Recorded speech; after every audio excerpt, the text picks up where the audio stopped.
Salut les gars, Catherine Fritt et Michael Walsh. Vous avez été choisis pour passer 50 jours dans la chambre immaculée et vous gagnerez 5 millions de dollars en accomplissant cette tâche. Mike et Kate entrent dans une pièce blanche massive et impeccable, un espace si propre et vide que cela en devient contre nature. Au moment où ils appuient sur le bouton rouge au mur, une voix robotique calme remplit la pièce, les informant qu'ils ont officiellement commencé une expérience. Les règles sont simples mais brutales. Si tous les deux parviennent à rester à l'intérieur de cette chambre immaculée pendant 50 jours complets, ils empocheront 5 millions de dollars. Mais si l'un d'eux sort, le prix chute à seulement 1 million. Il y a aussi un détail plus sévère. Aucune communication extérieure, aucun divertissement, rien d'autre que l'un et l'autre, et les murs vides autour d'eux. La voix explique également qu'ils peuvent demander des articles supplémentaires, mais tout ce qu'ils commanderont sera déduit de la cagnotte. Quand l'annonce se termine, Mike et Kate se convainquent immédiatement qu'ils viennent de trouver le moyen le plus facile au monde de gagner de l'argent. Kate voit même l'expérience comme un nouveau départ pour leur relation. Elle suggère qu'ils divisent la récompense équitablement pour éviter les disputes plus tard, espérant tout investir de manière responsable, mais Mike déteste l'idée. Lui, il imagine des plages, de la musique, des fêtes, et ne plus jamais travailler de sa vie. En explorant les lieux, il réalise que l'endroit n'a pas été appelé immaculé juste pour faire joli. Tout est littéralement d'un blanc aveuglant. Pas de décoration, pas de distraction, juste un lit simple, un petit banc et une salle de bain stérile qu'ils ne peuvent utiliser qu'un à la fois. Un bouton rouge attend près de la porte pour quiconque voudrait abandonner. Un panneau tactile leur permet de commander des objets. Et au-dessus de la sortie, un compte à rebours géant suit chaque seconde restante. Leurs repas ne sont même pas de la vraie nourriture, juste un shake blanc épais et sans saveur conçu pour répondre à leurs besoins nutritionnels quotidiens. L'éclairage change automatiquement tout au long de la journée, vif pour le matin, chaud pour l'après-midi, tamisé pour la nuit. Et quand l'heure du coucher arrive, un doux carillon sonne, signalant qu'ils sont censés dormir. L'écran tactile dispose même d'un réveil intégré. Mike décide de traiter toute l'affaire comme des vacances paresseuses et refuse de se lever tôt. Kate, désespérée d'avoir une structure, règle une alarme matinale pour garder les pieds sur terre. Lors de la toute première nuit, Mike tente un rapprochement intime, mais Kate s'inquiète qu'il soit observé. Mike n'abandonne pas, et finit par conclure discrètement sous les couvertures, juste au cas où. Le lendemain matin, Kate se rend à la salle de bain, se regarde dans le miroir et récite ses affirmations quotidiennes, sa façon de garder un esprit fort. Après la douche, tous deux jettent leurs vêtements sales dans la chute à linge et reçoivent en retour des pyjamas simples avec un code couleur.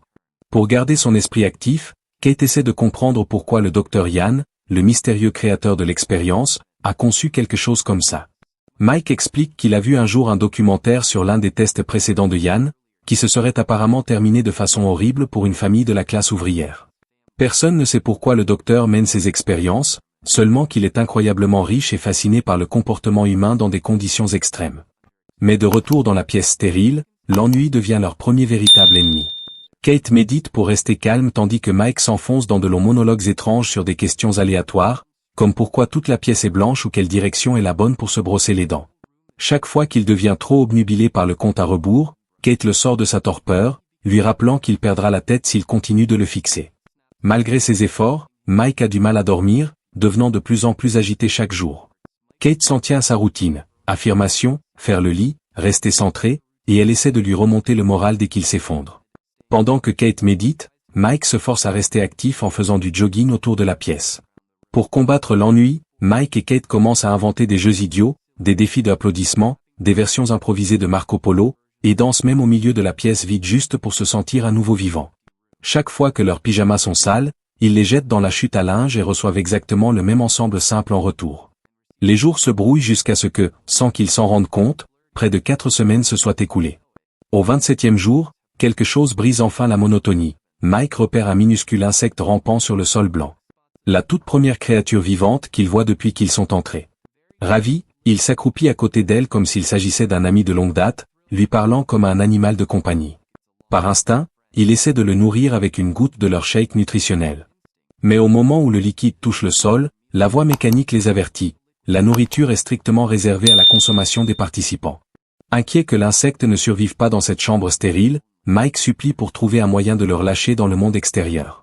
Kate essaie d'expliquer que la voix n'est pas interactive, elle ne délivre que des instructions, et appuyer sur le bouton de sortie juste pour poser une question les disqualifierait immédiatement. Le désaccord fait boule de neige et se transforme en dispute.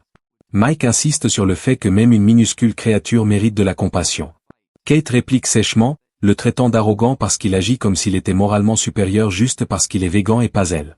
La dispute s'envenime jusqu'à ce que Kate l'accuse d'être végan uniquement pour contrarier son riche père, un homme qui lui a tout donné. Alors que Mike prétend être un artiste de rue en galère qui a vraiment souffert, Kate s'éloigne brusquement de la conversation, et dans sa frustration, elle marche accidentellement sur l'insecte. Son corps s'écrase instantanément. Elle se fige, horrifiée, affirmant que c'était un accident. Mais Mike n'arrive pas à se résoudre à la croire. Le reste de la journée, il reste assis dans un coin à bouder, refusant de parler. Finalement, il craque. Ne rien faire du tout pendant des jours entiers est en train de le dévorer mentalement et émotionnellement. Les règles autorisent chaque participant à demander 2 articles, alors Mike en commande un, même si cela va leur coûter $100 000 sur le prix final. Kate est fermement contre, mais Mike n'a pas besoin de son approbation. L'article arrive, un unique crayon de couleur vert. Cela semble ridicule, mais pour Mike, c'est comme de l'oxygène. Enfin, il peut dessiner à nouveau. Il commence immédiatement à griffonner sur les murs blancs. Après un moment, Kate lui demande de la dessiner. Mike accepte, mais lui dit qu'il ne fera pas un portrait réaliste. Il trouve cela sans âme. Kate prend cela comme une insulte, supposant qu'il évite le réalisme parce qu'il ne veut pas capturer ses imperfections. Une autre dispute éclate et elle s'en va. Mike continue de dessiner jusqu'à ce que le crayon soit presque épuisé, laissant des traînées vertes partout sur les carreaux de la salle de bain et des taches sur la serviette. Kate s'énerve à nouveau, mais plus tard, elle s'excuse pour son comportement. L'isolement l'abat plus qu'elle ne l'aurait imaginé. Mais au moins, il ne reste que 20 jours, même si les jours à venir s'étirent sans fin. Un matin, Kate entre dans la salle de bain et trouve un pistolet posé sur le sol. Elle appelle Mike immédiatement. Tous deux hésitent même à le toucher, ne sachant pas s'il est chargé. Terrifiés par ce que cela pourrait signifier. Comme les règles interdisent de placer quoi que ce soit d'autre que des vêtements dans la chute à linge, ils n'ont aucun moyen de s'en débarrasser. De peur, ils cachent l'arme sous le lit. Peu de temps après, l'expérience leur offre enfin une récompense, du temps de connexion. De brefs messages vidéo de leurs proches. Mike reçoit un message de sa sœur. Elle lui donne des nouvelles de leurs parents et mentionne nonchalamment qu'elle supposait que lui et Kate n'étaient plus ensemble. Voir son visage illumine instantanément l'humeur de Mike. Ensuite, c'est au tour de Kate. Son écran diffuse automatiquement une vidéo de son père, un homme qui avait disparu de sa vie depuis des années. Il semble maintenant vivre dans un foyer pour sans-abri. Il lui parle doucement, avec gratitude, lui disant qu'il est vivant et qu'il va mieux. Mais Kate panique. La vidéo ne peut pas être mise en pause, ni passée, ni mise en sourdine. Elle se couvre le visage et court derrière l'embrasure de la salle de bain, sanglotant alors que sa voix résonne dans la pièce. Mike se précipite et la serre dans ses bras pendant qu'elle pleure. Plus tard cette nuit-là, elle s'accroche à lui avec effroi, incapable de dormir. Le matin, elle ignore son réveil et reste au lit toute la journée, plongée dans une profonde dépression, bouleversée simplement parce qu'elle a entendu à nouveau la voix de son père. Kate finit par s'ouvrir, disant à Mike qu'elle n'a pas vu son père depuis plus de 10 ans. Elle avoue qu'elle a toujours menti à Mike à son sujet parce qu'elle avait profondément honte et qu'elle était terrifiée par l'homme qu'il était autrefois. Un père qui a dilapidé l'argent de la maison familiale dans l'alcool et a détruit toute chance pour elle de grandir dans un environnement stable. Il reste à peine plus de 2 semaines. Pourtant, Kate refuse toujours de quitter le lit. Mike essaie de se divertir comme il peut, griffonnant avec ses doigts sur ses anciens dessins au crayon, lisant l'étiquette de lavage de son pyjama avec une émotion exagérée juste pour se faire rire. N'importe quoi pour combattre l'ennui écrasant. Il essaie même de faire manger Kate en plaisantant sur les chaques fades, mais elle réagit à peine. Finalement, il grimpe dans le lit à côté d'elle, espérant que sa présence lui apportera du réconfort. Mais elle se sent toujours anesthésiée. Certaines nuits, Mike dort même sur le sol dur juste pour vivre quelque chose de différent. Un matin, il supplie Kate d'utiliser son quota d'articles. Elle refuse. Elle ne peut pas supporter l'idée de perdre encore de l'argent. Mike, dont le mental s'effrite désormais, avoue qu'il ne sait pas combien de temps encore il pourra supporter cela. Cela la motive enfin à sortir du lit. Avant de se doucher, elle dit à Mike qu'il peut commander son 2e article si cela peut l'aider à tenir le coup. Même si elle sait que cela leur coûtera plus de $100 000. Désespéré d'avoir une stimulation, Mike demande au système un divertissement. La porte coulisse soudainement et une femme nue entre à l'intérieur. Son nom est Simone, et elle n'a aucune idée de ce qu'est réellement l'expérience. Elle explique qu'elle est simplement une actrice engagée pour un contrat étrange, forcée de signer de multiples accords de confidentialité. Bien qu'elle soit sous contrat pour un mois, son agent lui a dit qu'elle ne resterait probablement à l'intérieur que pendant 24 heures. Kate se hérisse instantanément. Mal à l'aise avec sa présence, elle force Mike à donner son t-shirt à Simone pour qu'elle se couvre. Simone remarque l'œuvre d'art de Mike sur le mur et loue son style, reconnaissant même certaines de ses influences artistiques, ce qui ne fait qu'irriter Kate davantage. Ce n'est décidément pas le genre d'article qu'elle voulait que Mike choisisse. Quand la nuit arrive, Mike propose de dormir sur le sol pour que les deux femmes puissent prendre le lit. Simone propose de rester éveillée et de monter la garde pendant qu'ils dorment. Kate est agacée par la politesse qu'ils se témoignent et décide finalement que tous les trois peuvent partager le lit, à condition qu'elle dorme au milieu. Même ainsi, elle se tourne et se retourne toute la nuit, incapable de se détendre. Le lendemain matin, Kate se réveille et trouve une place vide à côté d'elle. Simone n'est pas partie, elle est sous la douche. Finalement à bout de nerfs à cause de son anxiété, Kate commande un article anti-stress. La machine livre une petite boîte contenant 3 pilules hallucinogènes.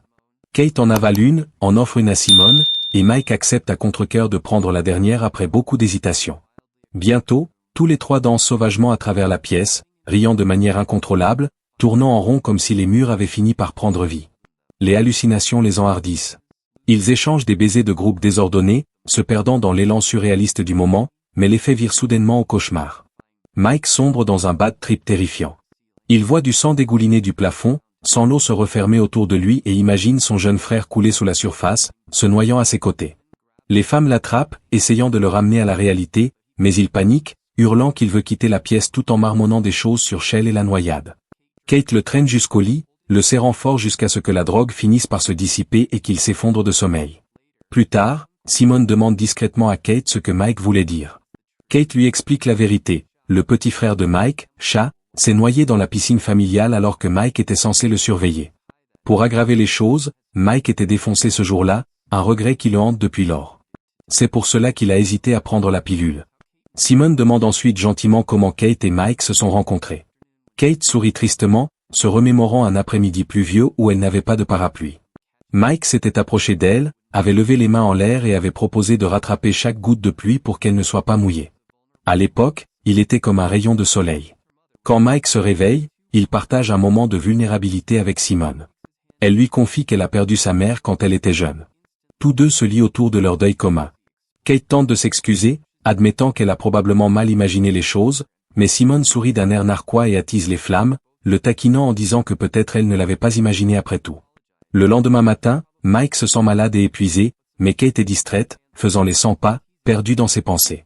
Simone est partie, mais elle a laissé derrière elle un message griffonné au crayon vert sur le mur, remerciant Mike pour la nuit sauvage qu'ils ont partagée. Kate perd les pédales. Elle refuse d'écouter quand Mike essaie d'expliquer qu'il ne s'est rien passé. Il insiste sur le fait que c'est juste une autre manipulation de la chambre. Comme le pistolet, l'endroit est conçu pour les bousiller mentalement. Enragée, Kate bouscule Mike.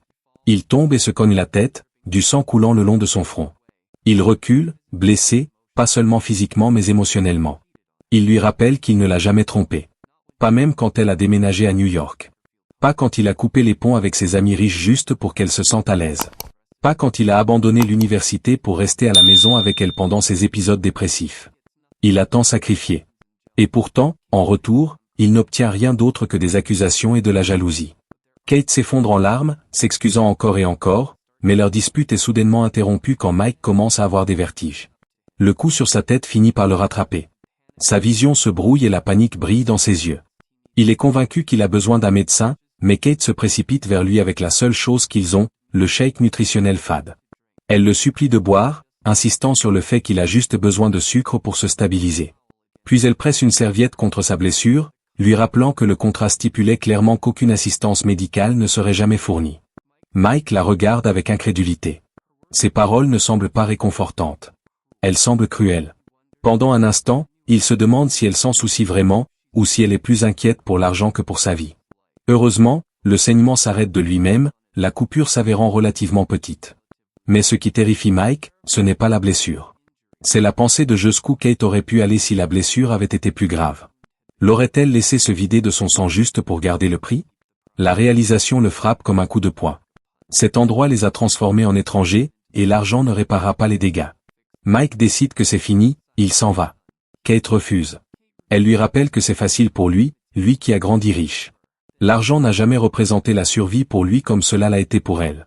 Alors, tremblante de désespoir, elle saisit le pistolet sous le lit et le pointe vers lui. Ses mains tremblent violemment, mais sa peur de tout perdre est plus forte que sa raison. Mike ne scie pas.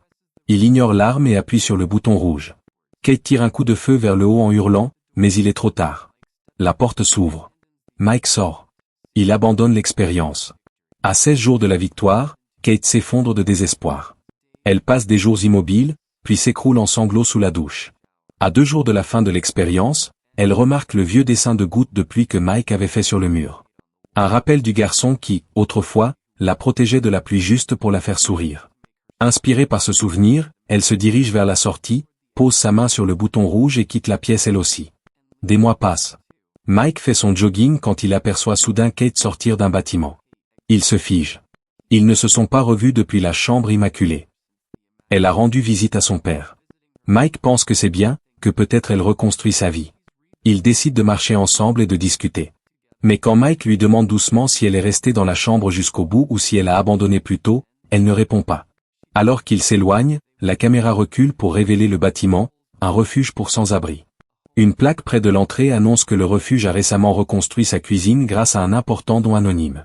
Le silence de Kate prend enfin tout son sens. Pendant ce temps, de retour dans la chambre immaculée, un nouveau couple entre, plein d'excitation, convaincu que le défi sera encore plus facile pour eux. Et sur ce, le cycle tordu recommence.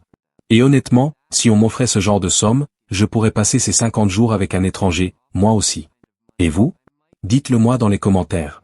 Et si vous avez apprécié ce récapitulatif, n'oubliez pas de liker la vidéo, de mettre la hype, et de vous abonner à la chaîne pour plus d'analyses de films.